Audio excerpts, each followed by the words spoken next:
Welcome to Remembering Your Oneness with Zane Daniel and Monica Kupiec, where we know everything, and so do you.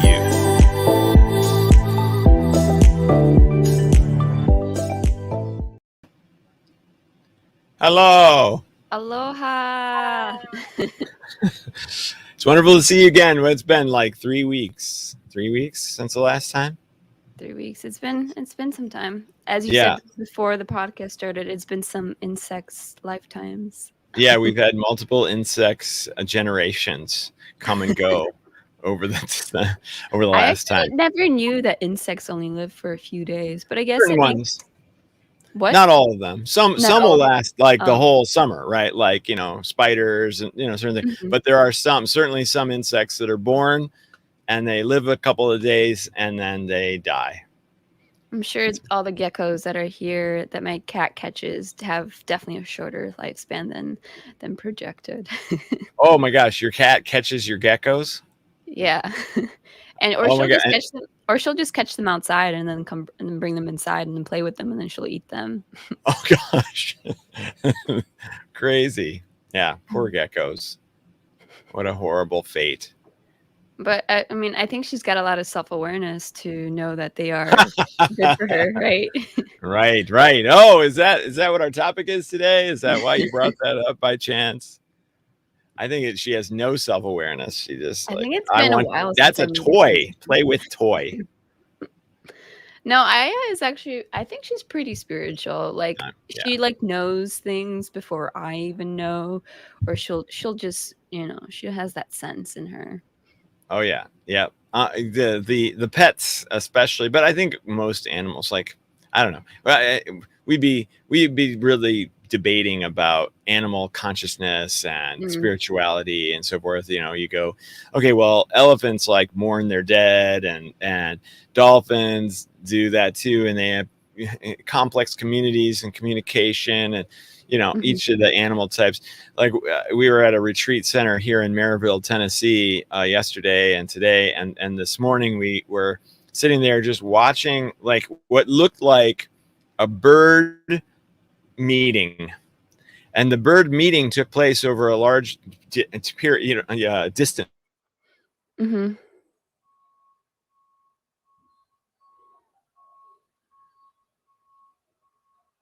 Oh, I think he froze on me. Right. So sure. Am I back? Yeah, you're back now. Okay. And so the crow's over here, and then there's a crow, kind of far away, that's going squawk, squawk, and then we wait, and then the nearby crow goes squawk, squawk, and then another bird type, like not a crow, pipes in, and it makes its own sound, and pretty soon there's like 5 or 6 birds that are all taking turns talking. Like, this one goes, and then the crow goes, and this one goes. They weren't talking over each other, and it felt like there was a meeting, an avian meeting was happening. So who knows, right? Like, to the level of complexity that are even the smallest animal brains actually have. So then, do you like to compare like the consciousness of animals, or that's not really of your interest? It is. It's an interest, but I haven't like pursued it. I haven't like talked to my guides about it. I haven't like done all this stuff to try to really feel what that is, but it's definitely interesting. And when you spend some time in nature, like I've done, because when I was in Mexico, it was on the beach with these really cool birds. They're called frigate birds, which I had never seen before. They didn't have seagulls, which was weird to be on the beach and not see any seagulls at all. But they had these really cool looking frigate birds. They kind of reminded me of like pterodactyls or something. And they just glided the whole time. I never saw one flap its wings ever. And they're completely silent. So there's these big, huge birds that are just always overhead. And it just had this kind of like ominous feeling to them. Like I don't know. So it's always fun to be in nature, and in those situations, you can't help but go, "What's going on in the head of the frigate bird? What's going on in the head of the crow? Like, what are they doing?" Yeah. Well, sometimes for these bird analogies, I'm not sure if I've ever mentioned this story, but I feel like whenever a bird like passes me, it kind of just like brings me back to the present moment, where like you'll do something outrageous, like fly in front of my car, or like land on my lap or something like that, or just like caught me off. Like, it's always like I'm usually thinking about something and it's not serving me. So I usually take that as a sign to just like, recenter myself and realign, and then just like, go about my day by trying to forgive whatever I was thinking about. Yeah.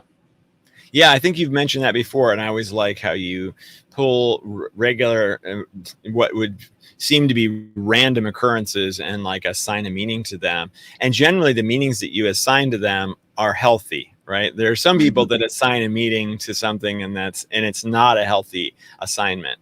But I like how Yeah. you do it, because you're going, okay, well, what was I doing and why was I doing that, and blah blah. You do some self-awareness, right? Like, oh my gosh, how amazing. So you're using nature and Mhm. or natural experiences, natural occurrences, to actually evaluate self, or to think about yourself, or to become self-aware of what the heck you were doing. So I like that as a reminder, because like you said, you just get wrapped up in those thoughts and everything that's Mhm. going on a day-to-day basis, and you have no idea what you're thinking about, what you're doing, anything like that. Yeah. So yeah, I like that a lot. So, okay, so Monica, what's the benefit of self awareness? What would be the reason that people should pursue self awareness? Well, for me at least, it's like taking a hold of your own actions and the way that you carry yourself. So it's more so, how are you treating yourself to yourself? And then it can then help you, communicate better with others, or, you can act before you think, in a way. I think Hmm. that's what self-awareness really ultimately like means, is that you can become aware before you act, before your ego wants to, take control, or, you're choosing love essentially when you're choosing self-awareness. So it's more of like a lifestyle, I think, than actually like an attainment or like an endpoint. Um for Yeah. me, self-awareness a lot started to happen when I had one of my first, like, surf injuries, which was where I had the pain in my ankle for, like, 3.5 years, and I was hardcore, like, giving myself, like, okay, when does it hurt? And then what am I doing? When does it not hurt? And then what am I doing? And it essentially bottled down to like when I was acting inauthentically, that pain would return. And when I was authentic with myself, like climbing in the mountains or surfing or something, like I felt very healthy and balanced within my body.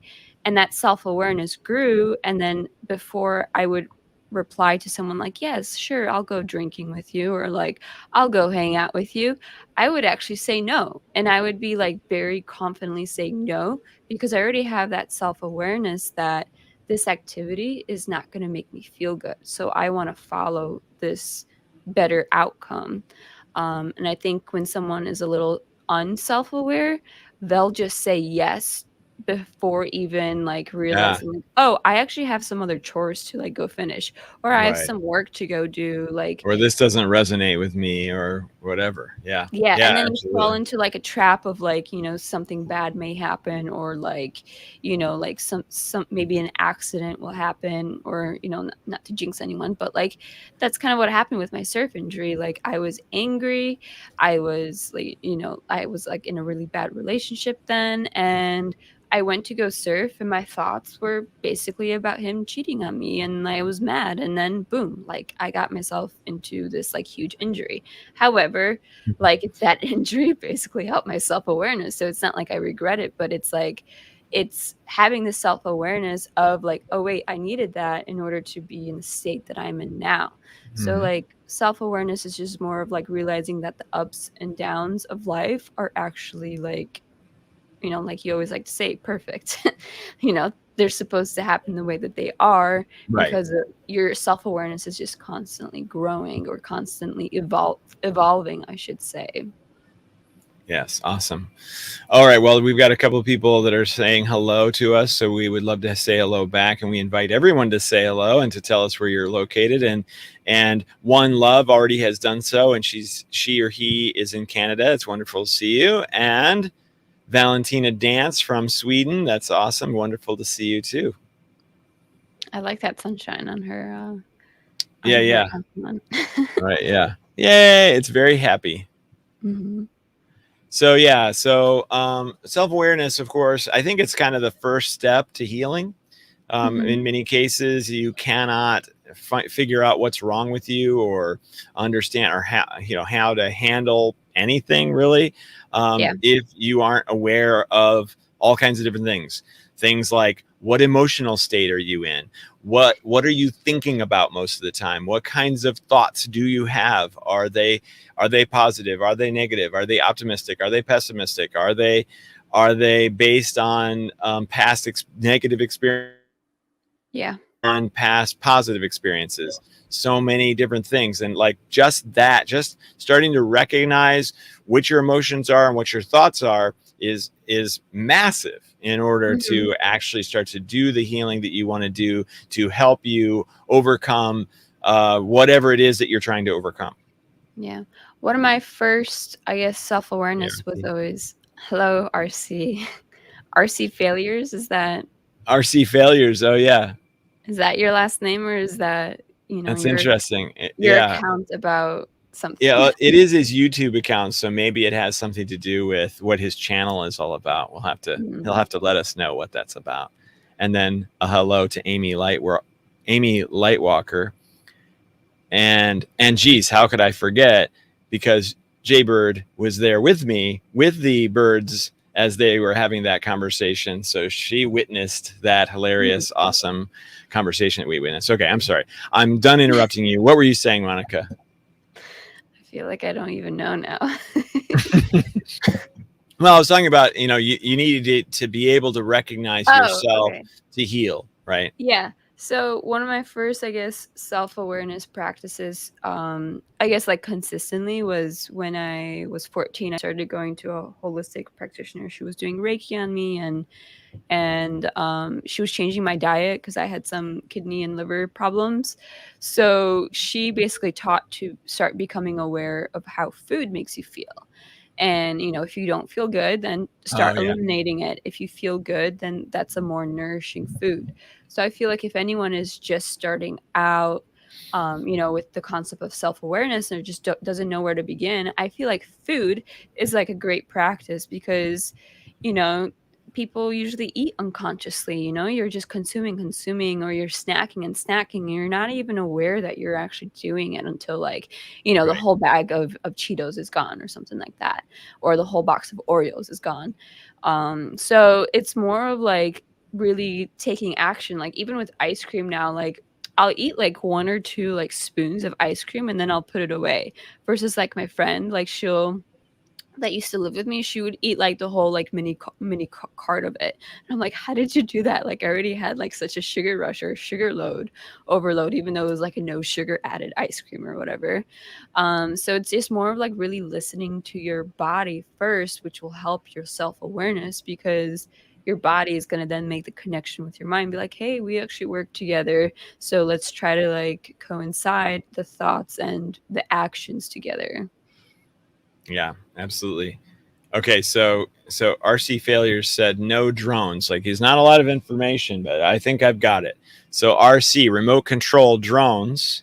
Mm. And then when they fail, like if you don't give us enough information, we're going to make stuff up. So what happens to RC failures is that most of the time his drones crash. That's what we've Mm. determined based on his name. I'm sorry to say that, Or RC. he has like a how-to account where he helps people with problems that think that their drone or something has failed. So he That's could very be nice. That's so much nicer than me. I said that he was essentially a failure, and you said that he's helping other people who are failures, and I think he would most certainly appreciate that. He just said yes, though, so I don't know if that means it could be to minor what you yours. said or to what I said. I don't know. Maybe we'll find out. Well, I feel like if it's your route, then he should probably change it to my route because it could probably help more people. However, I feel like a lot of people do like watching things Right, crash. right. Yeah, he's got all this crashing experience, so he can help others hopefully avoid it.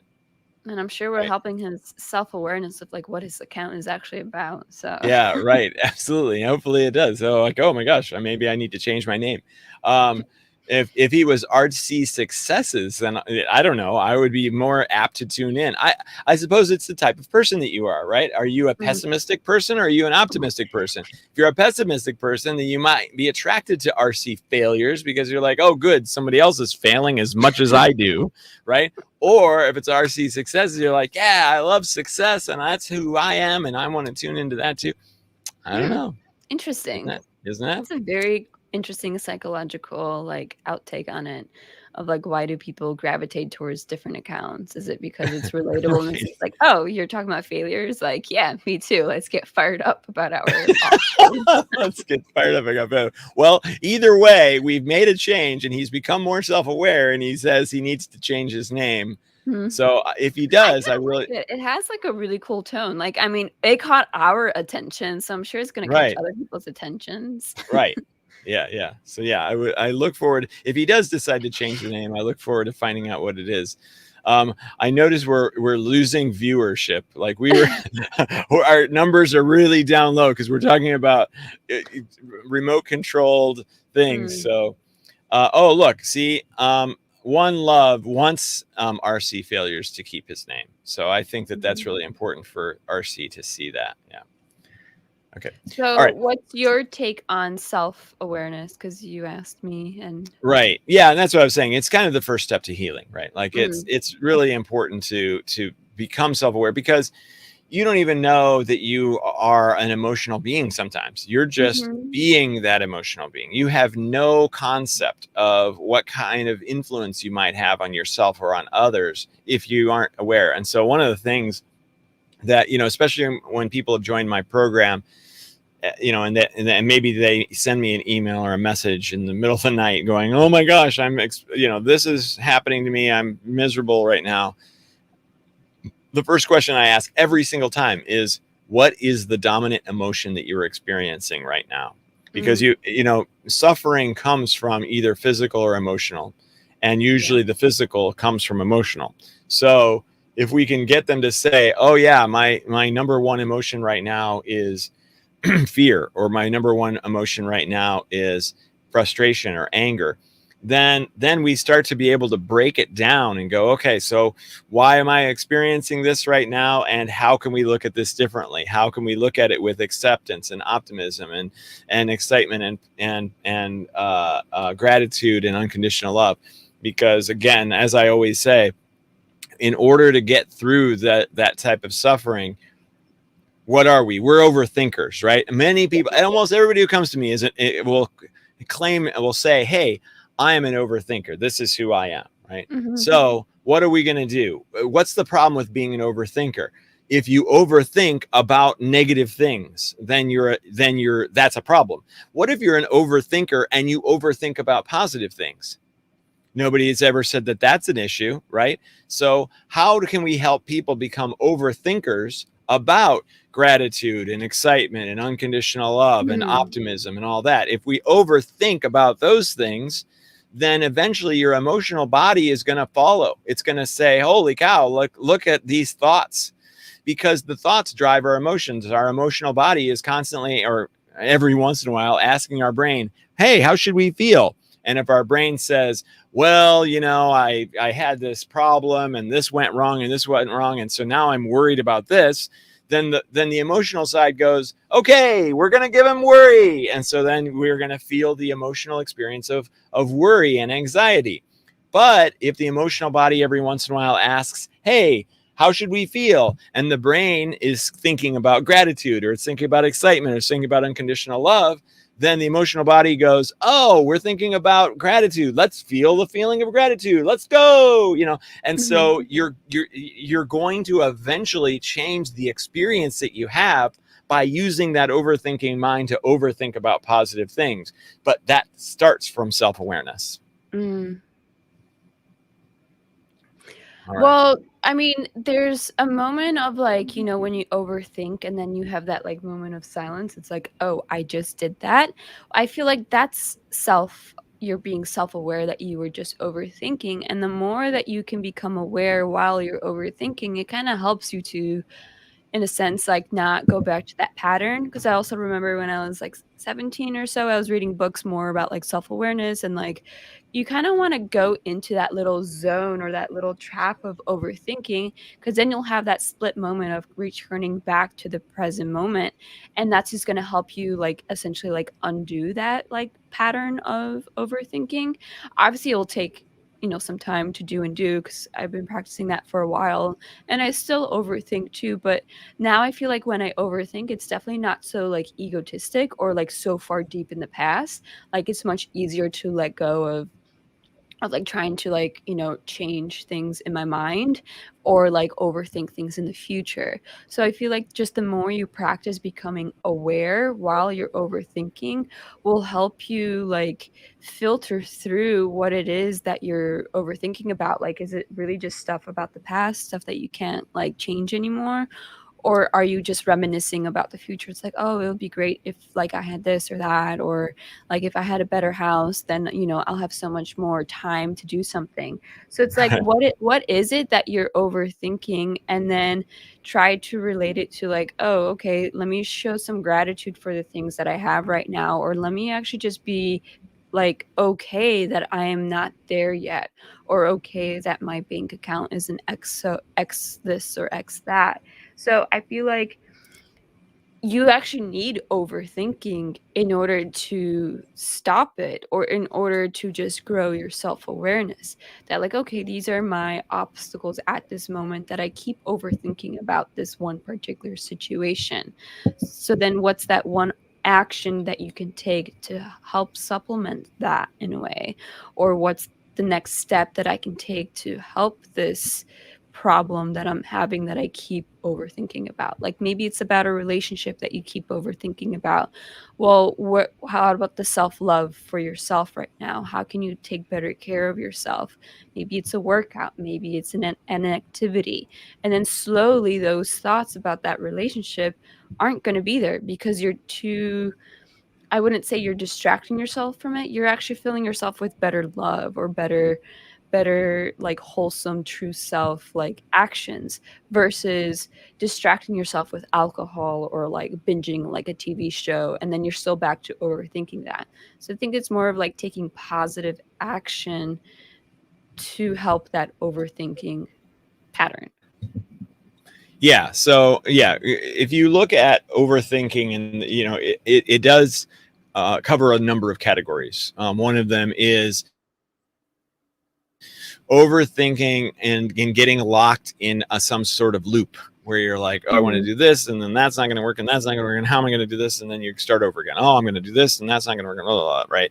Or like you said, constantly going, I wish I had this, and I wish I had that, and when I finally get this, then I'll be happy. Right, like that's always the thing. When I get the job and when I get the relationship, then mhm, I'll be able to have kids, and that will make me happy. Right, like, okay, yeah, so all this crap has to happen exactly as you just said.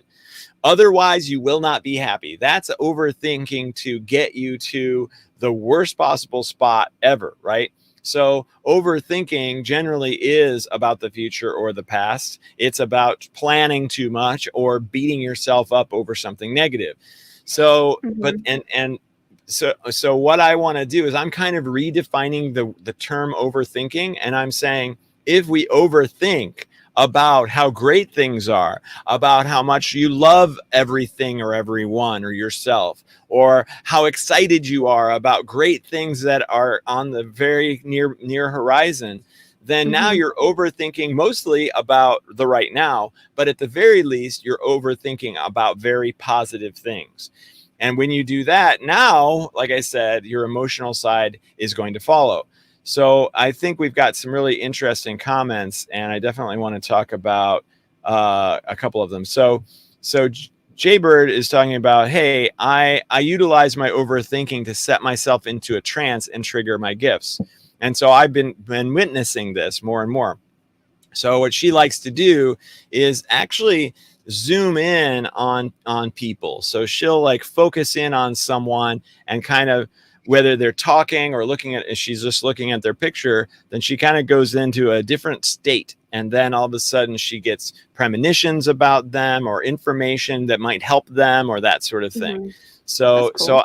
yeah, I think it's really neat. So I am asking her right now because I've never heard her say that she overthinks to get into the trance. So what do you mean by overthinking in order to get into the trance? Because I feel like it's almost the opposite of that, that you actually go into a meditative state, which is not as much thinking. It's that allows that information to come through. So I'd like to hear more from her. Hmm. And then from One Love, I think it's interesting that you need more tools to block negativity. I'm definitely a sponge for all people's vibes. You're an empath. So of course you are. Like that happens all the time. And especially at work, right? Because you're kind of forced to be there. You didn't choose those people to hang out with. And so Mhm. you're going to get them, whatever they're spouting or spewing or feeling or experiencing, you're going to get all of that. So one of the things that I say for that is that, blocking negativity is not necessarily the path that you want to take. I don't feel. I Yeah. think that experiencing the negativity and then filtering it through your own perspective, which hopefully will include the fact that you know that we are all one, like Mhm. remembering our oneness, and whatever tools you might use to handle negative emotions and experiences that you have, you can apply to them. And before and Monica, I'll let you take off with this, but I wanted to also say that when you have a chance to, oh no, I just lost it. Oh, they're your greatest teacher. So every person that you speak to or that you interact with who is acting in some sort of negative way, look at them as your greatest teacher. Yeah. So instead of like, oh my gosh, I wish this person would just stop, would shut up or stop spreading their negativity or whatever, it's not about them. It's about Mhm. you, and it's about how you handle them. So if you look at them as your greatest sensei master, and if you can handle that sort of negativity and you can filter it in a different way, then all of a sudden you can handle anything. And so I encourage you to want those people to be negative so that you can handle all of that, which means the rest of your life will just be better. Yeah. For me on that topic, I remember at work when people would, be a little bit more negative or just trigger me in a way. I would actually kind of just bring it back to myself to like, where am I not content in my life? Or what actions have I been neglecting? Or what have I been not listening to?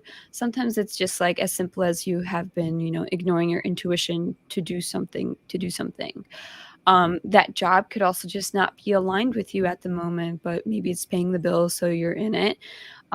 So that's like another factor. But usually, if someone is being negative, you also kind of just want to, do some. It's kind of like doing some shadow work on yourself. Like this person is angry.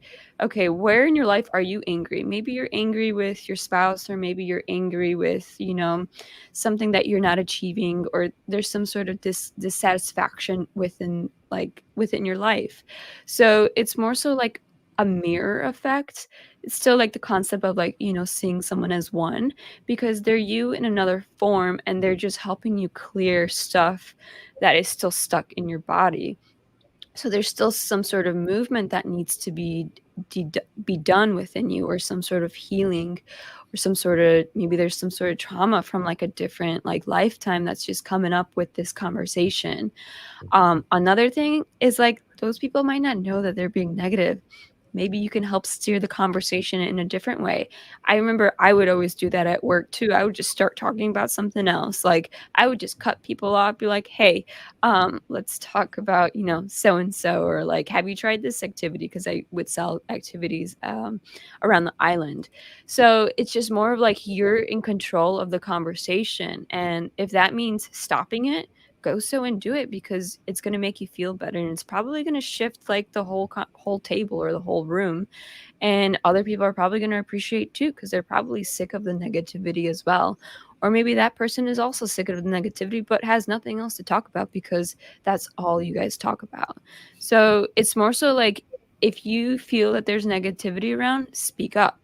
I remember at my first job at retail, there was a lot of negativity going on with the managers, with like them always giving us like basically very harsh reviews. I was like the top seller, like there was still negative things that they had to tell me. There was never like a positive reflection. And one time we had like a really big like meeting, like everybody from the building like was there, and one of the top guys asked us like, is there anyone on the floor that would like to give us some suggestions? And I stood up and said, I feel like there should be more positivity like within the managers to us to help us work more effectively. I remember afterwards everyone was like, oh my god, I can't believe you said that. Like everybody was happy because everybody's fed up with the negativity around. Like when Mhm. you're a worker, people gossip, people chit chat, everybody's Mhm. having the same situation.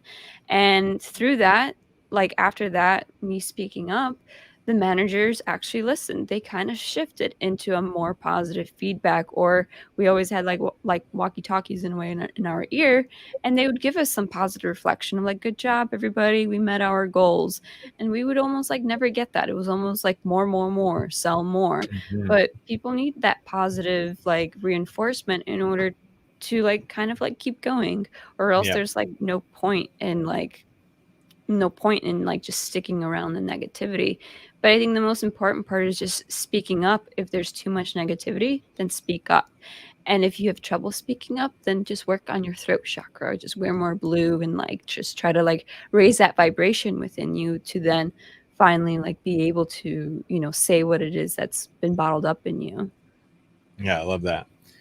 And so Caitlin was also talking about if we didn't care went through our head, whether it was positive or negative, then it would just pass through and there wouldn't be a big deal. But if we get disturbed by some of those thoughts, that is one of the problems that occurs. So this is the meditation by just observing thoughts. Oh, look at that thought I just had. So let's say that you've got something coming up that you're not that all that excited about or you're worried about. I'll just throw something out there like you want to move, but you got to sell your house first. So you have a thought that passes through that's like, oh man, the market is no good. I'm never going to be able to sell my house.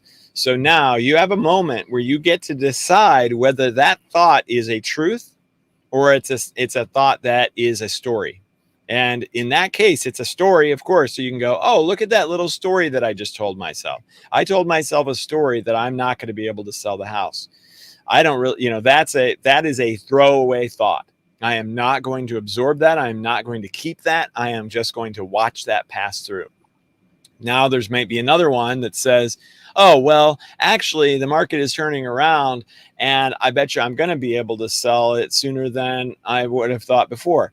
Mm-hmm. Because you had the self-awareness to catch the first thought that said, oh, I'm never going to be able to sell my house, you could set that one aside and try a new one. Hey, is there a new thought that I could replace that with? Is there this being of light that I truly am? I want to Yeah. hear from that being. I want to hear what they have to say. And then that new thought, well, actually, I probably am going to be able to sell the house. Can your new reality? And then we get into manifestation and all the magical things that happen when we think of those positive thoughts.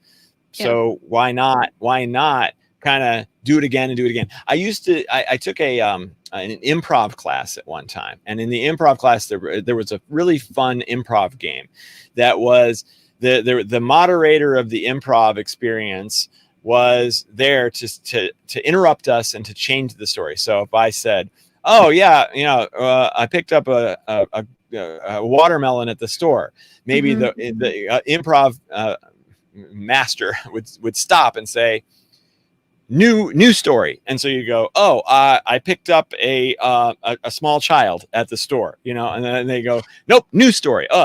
Well, I picked up a small alien child at the alien store, and then you could continue the improv. And so it was really fun to like challenge yourself to come up with something brand new. Well, you can do that with any thought that you have. You can go, oh, I'm never going to be able to sell this house, and then have the self-awareness to go, new thought, and see what new ones come up, and Hmm. you might surprise yourself.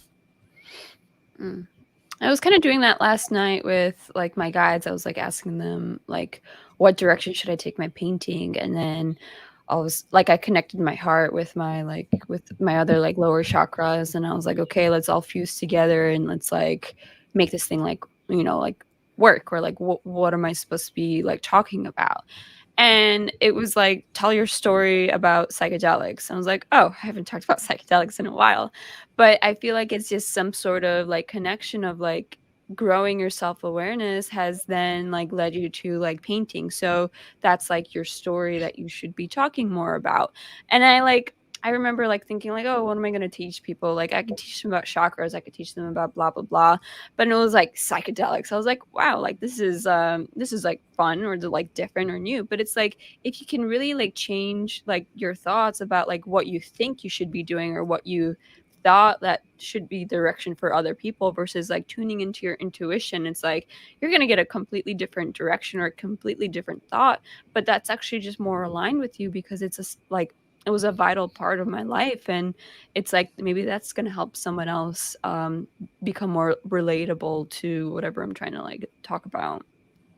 Yeah. And I think psychedelics is a big aspect to self-awareness too. Like if you ever do mushrooms for the first time, like that just helps you with your self-awareness of like feeling connected with nature and feeling more connected with yourself if you're in a right environment doing it with the right people.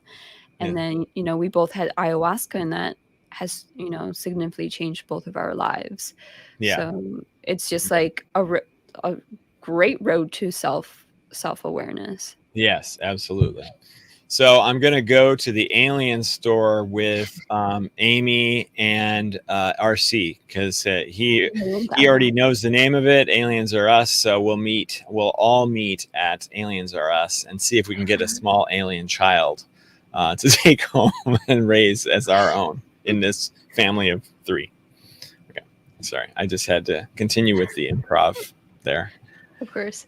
The other thing that was cool about improv that you can apply to real life too is okay, let's say you and I are having an improv thing right now, Monica, and I'm saying something, and you all of a sudden go, like, no, that's not how it happened. And then you insert your own story. That's a no-no in improv. Mm. And the reason is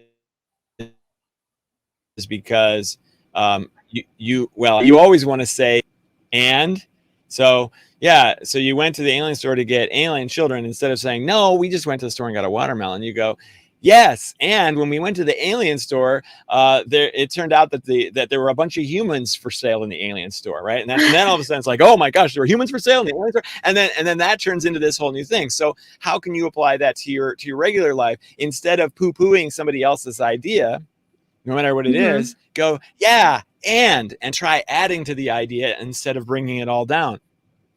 Children love that. Like you don't want to, if the creativity is coming out of a child, you don't want to go, no, that's not how it works, because what are you doing there? You're just kind of ending the whole thing, but instead you get to play.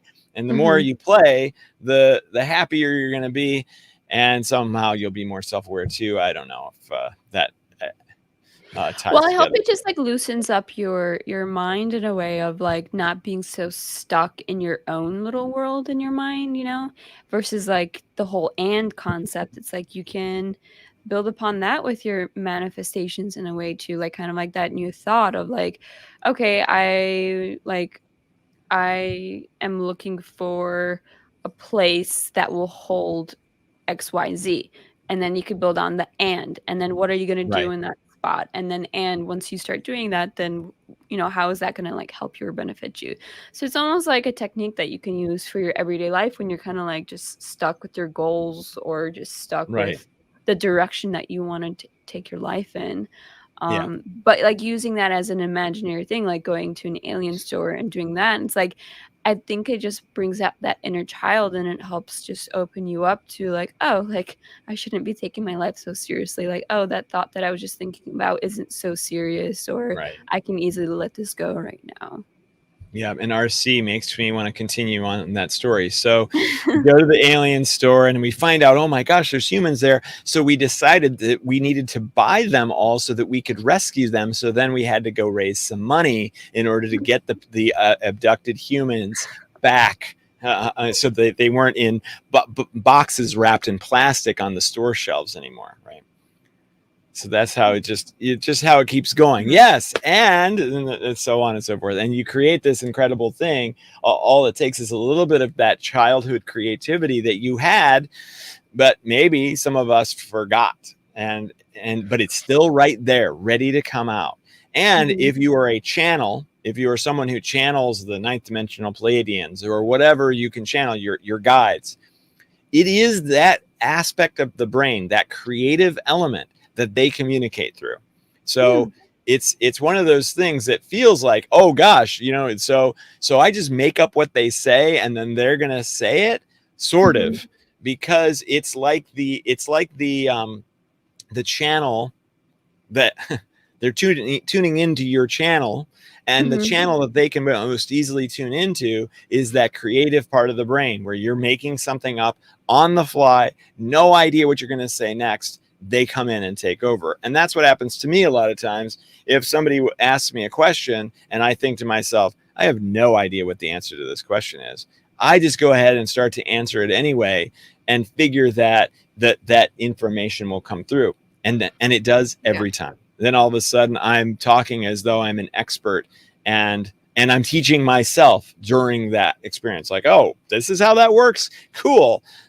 So it is really amazing how the creative mind works, and the more that you exercise that, the easier it will be for you to communicate with your guides and Yeah. and collectives and so forth, which was actually kind of our other topic that we were going to talk about here today. If you remember, we were going Yeah. to do Channeling. talking to your guides and self-awareness. So here we go. That was a very natural transition to that. It was. It Uh, was very unexpected. yeah, I'm very proud of me. Mhm.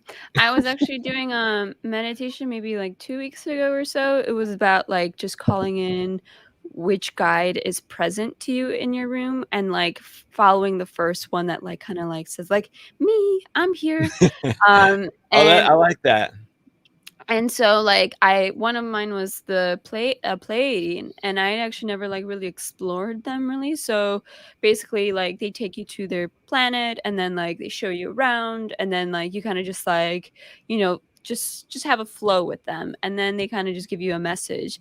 But when I was there in their planet, like, there was, like, beautiful mountains, and they were, like, white with, like, periwinkle purple and, like, just, like, very, like and purpley, like, it was a lot of purples and, like, very light lavender, very light purple, and white, and then they gave me the message of, like, "Oh, you should paint mountains of, like, in these colors and call it, like, Pleiadians in Hawaii."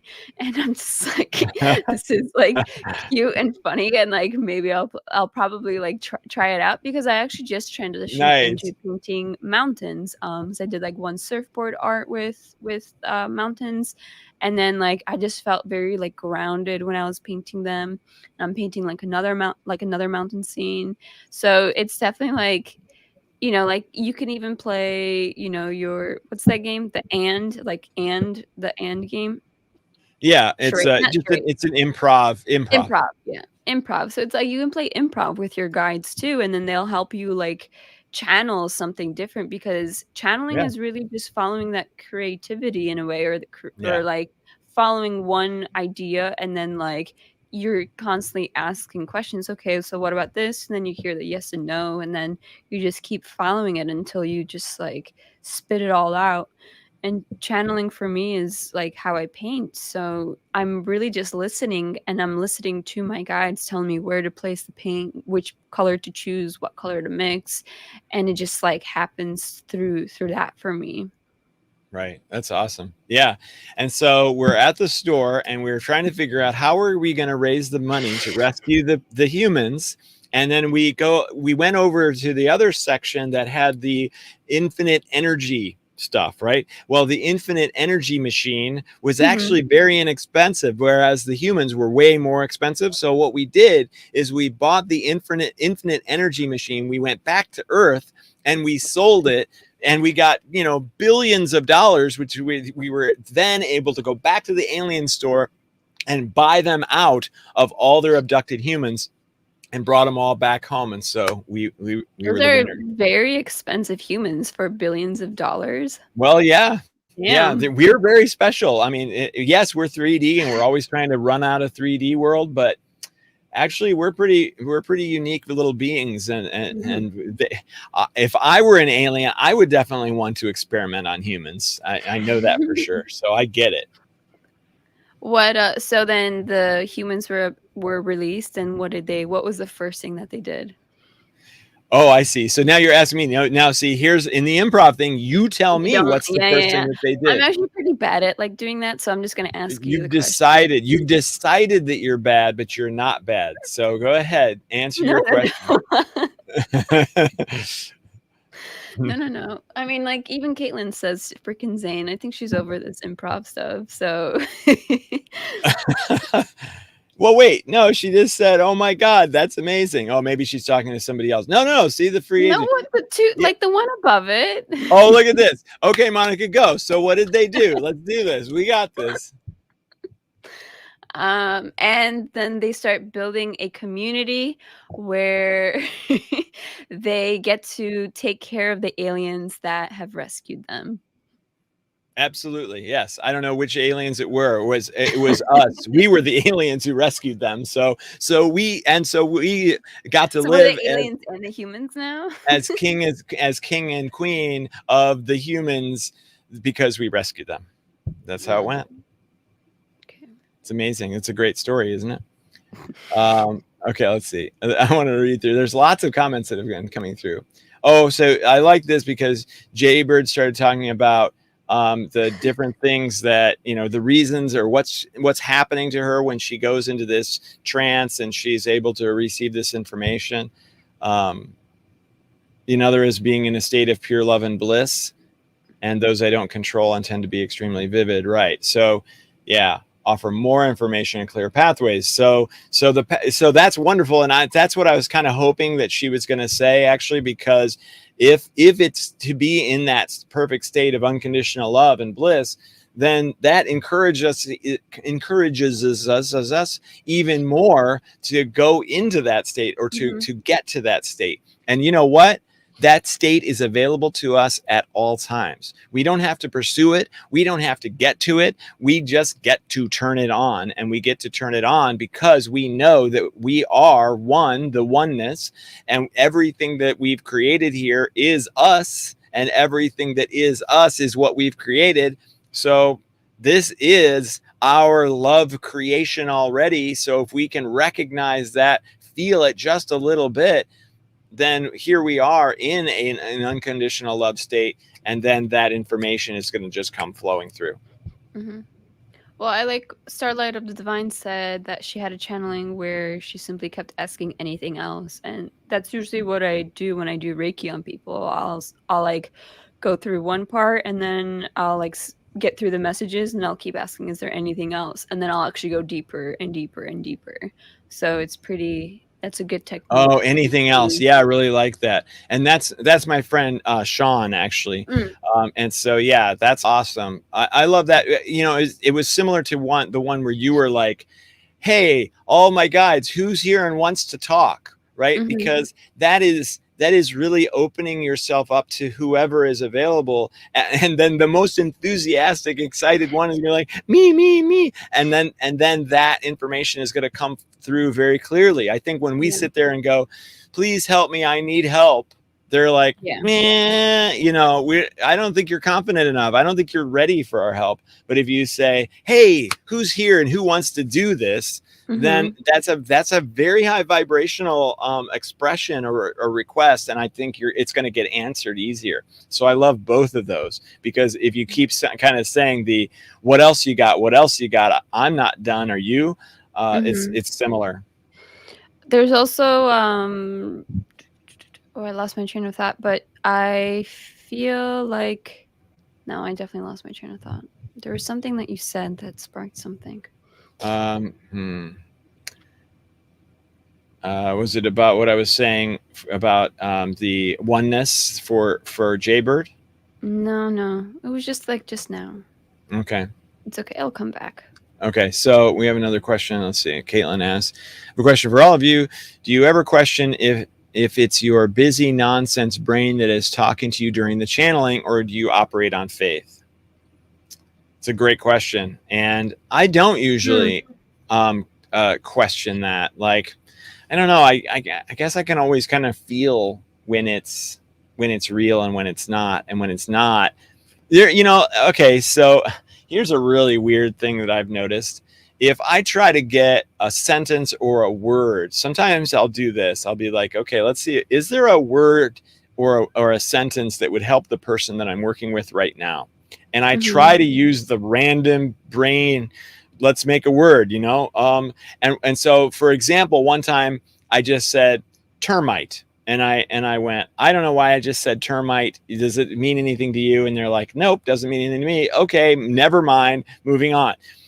A day later, the next day, she wrote to me and she said, you're never going to believe this, but my son discovered a whole colony of termites, like about 10 feet from the house, that they were Hmm. going to be, if when we were able to get rid of them before they came into the house. So it's just like, it doesn't Yeah. necessarily make any sense. Why would I say termite to somebody that I was working with? Yeah. But when you have faith and trust in it and you go ahead and say it anyway, it just might turn out to be something that's actually helpful. But most of the time, it's information, it's concepts that you maybe have never had before, Hmm. or they're in such a high vibe quality that you go, okay, well, this doesn't sound like my adult 3D brain that's just trying to make enough money to do blah blah blah. This is some profound stuff. For me, it's a tone of voice where I can just easily recognize which one is more of like a channeling voice versus which one is my thoughts. Usually, like, if it's something like, I mean, it's essentially knowing your ego voice versus your spirit voice, and it's really easy to go down into like that tunnel of greed of like, oh, I could do this and then I can do that and then I can do this, and then I'll actually just stop myself because I can actually feel that this is not right, or this is not like, this isn't coming from me, it's coming from my ego. And then I'll take a breath, or I'll like try to regroup, and then I'll actually go back and ask my intuition, like, hey, what's the proper way of doing it? Or like how last night I just like sat down, laid down, I was, raising my vibration in my heart, and then I just started like working on myself, doing Reiki on myself, trying to let go of certain energies. And then I Mm-hmm. asked, like, what is the teach me, I actually said, like, hey guide, teach me how to shift my business, or teach me what's my next step for my highest good. And then that's when it started to flow, and then I could actually feel that it was definitely different because it was things that I haven't even thought about in a long time. But I'm gonna try it, and if it doesn't work, it doesn't work. Like, at least Yeah. I tried it and experienced it. But maybe from trying this, it'll actually spark a different idea, or it'll spark a different direction that I need to go. But first, I need to try this or dabble into it, because it's probably just gonna raise my self-awareness and, just keep going with the life. Yeah, absolutely. Well, okay, there's something I want to talk about that definitely has raised my self-awareness, and that is I am now the owner and CEO of Cosmic TV. So, Oh, yeah. So, yeah, congratulations. thank you, thank you. So I'm very excited about that and all that the possibilities that it brings, and so we're going to be kind of refactoring some things and setting up programming and things like that, and seeing Mr. Starlight of the Divine, Sean, my friend who's in the audience right now, definitely Mhm. want to reach out to you because he has lots of wonderful contacts in this world. So really anybody who is interested in creating programming for Cosmic TV, or anybody who knows someone who would love to create programming for Cosmic TV, I would love to know more about it. So it's going to be a little bit of a process. We're not necessarily ready to have people subscribe to it. We've got some content up there, and if you want to Mhm. subscribe and help out, wow, we would appreciate that. But it isn't there yet. And so if you want to check it out, you can go to cosmictelevision.com and kind of see what's there. But ultimately, our first step, our first priority is to get some incredible content, and then start to drive traffic and subscribers. And really, people might ask, well, what is this? What Mhm. makes it special? and I'm saying it's very similar to Gaia, except only high vibe. So there's no disclosure stuff. There's no alien fears. There's no conspiracy stuff. It is truly, purely high vibe entertainment. So both from an entertainment standpoint, like fiction, spoof shows and things like that, but Mhm. also very helpful, healing, guiding types of programming. And it's already on Roku, it's already on Amazon Fire, it's already on the app stores. So you can watch what we've got Oh. up there already on your smart TV, which is pretty darn cool. So I just had to throw that announcement before we ran out of time. Oh, of course. Caitlin said that she channels through writing, and I did that too. Actually, last night I was actually going to write back in my book, but then I never did. So, but instead I like sat down and just channeled like through a clearing. So there's definitely different ways of channeling. I mean, I do it through painting. I'm sure Zane, you've got your own technique of doing it too. Yeah. But I think channeling is more of like you're solely in the present moment and you're just surrendering to it, and you're surrendering to your guides and to your higher self, and just allowing that energy to come through. It's very similar to when you do psychedelics, like you got to surrender to in order for it to start working. And I actually just like chant like I'm ready to surrender, I am surrendering, I am surrendering. And then that's helps that whole like process of the information to come through. Yeah, absolutely. Yeah. And usually it comes through in an emotional way. Like I will every once in a while medium for people. So Mm. maybe I'll tell they're talking about their grandma, and then all of a sudden I'm just like, here's your grandma, blah, and I feel like the grandma wanting to say something, and Yeah. I'll start crying, or I'll just have this. I mean, it's only happened Mhm. to me a couple of times, but there is this emotional thing that kind of comes over you, at least for me. Maybe it's a vibrational thing of chills through up and down my body. There's something Yeah. like that kind of helps signal it. And I love this question from RC Failures. I actually did have an experience like that where, well, I've had two. So when Robin Williams committed suicide, it was shortly after that I received a little quick visitation from him. And he Mhm. essentially said that he was so much happier now. It was so much better now because he was really suffering. And Mm. and in that information came this feeling of, like, it's okay to die, right? Like, death is a part of this experience, and it's not that bad. It's pretty great once you get to the other side again. So that was Mm. something really beautiful. And then I had, when Mary Tyler Moore died, the next night, and I didn't even know she had passed, but she came to me in a dream, like the night after, or the second night after she had passed, and she sent me a message to give to my mom, because my mom was a big fan of Mary Tyler Moore, and she wanted me to tell her that she appreciated my mom's love for her. And so, Oh. so it was really cool. I've had two of those sorts of situations. Yeah, mediumship is definitely hard and emotional. It's definitely come through when I've done Reiki on a few people, and I'm just like, mm. Am I really about to go this route? Yeah. But yeah, it's definitely healing for both parties or for both people. I mean, even just the sensational part of being able to tap into that, and that person chose you in order for that person to receive that message. I think it's Mhm. really remarkable and beautiful. Yeah. Okay, I'm reading some of the comments here. Oh, I see. So for Sean, he experiences it during meditation, or if he wakes up weird hours of the morning, he's still kind of in a trance state, and that makes total sense. Hmm. Sometimes I feel like I channel in my dreams, or I just get like really profound messages. There you go. So, You and one love are in the oh, same situation, right? I Like, didn't even that's read that. I know. Didn't Yeah, that pull was it pretty out. cool. Awesome. Wow, there we go. First one back after a couple of weeks, and we just zipped through that hour. So, I really want I to, did. yeah, I really want to thank everybody for for watching and really participating. As I always say, I love the participation. That really adds a lot to the show. So it's awesome. Yes. So Gandhi's favorite color is orange. So now we all know that. Thank you so much, Caitlin. That's really an important aspect of our memories of the I love how beautiful you Gandhi. say something like seriously nice, and then like you just start laughing in the middle of it because of the comment. Right. Yep.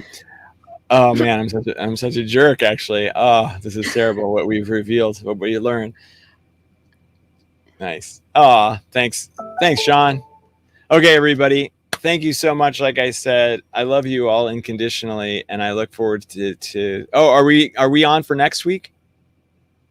Okay, Yeah, great. I mean, I'm good. Are you good? Okay, great. Yeah, I'm good. Guess we'll find out, right? Yes, yes. Oop, Thank you, thanks, everybody. Have a thanks, beautiful Caitlin. We did need to weekend. know. Okay, bye, everybody. Aloha.